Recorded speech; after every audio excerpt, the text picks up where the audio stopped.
We microencapsulate a healing agent, which in this case is a liquid metal.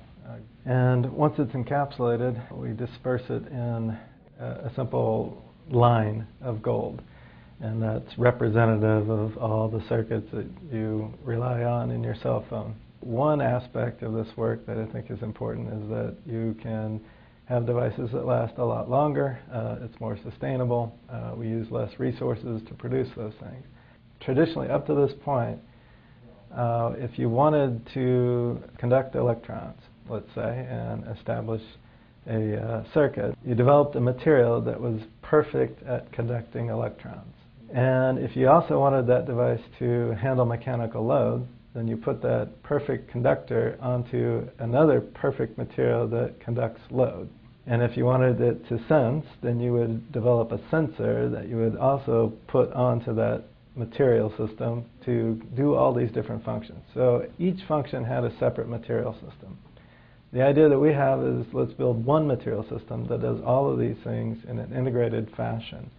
And by the way, at the same time, let's give it some biologically inspired types of functionality, like healing.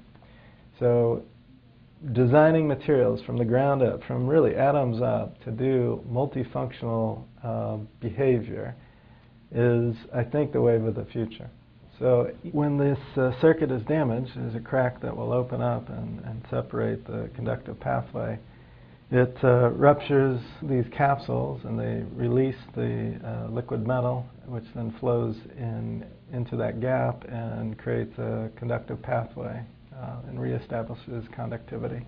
What's really fascinating about this process is that it happens so quickly, on the order of 100 microseconds, 100 times 10 to the minus 6 seconds. So it's so fast you can't even see it. And you need special equipment to actually detect that there was a failure and a restoration process, a healing process that took place. And that blows my mind because it happens so quickly.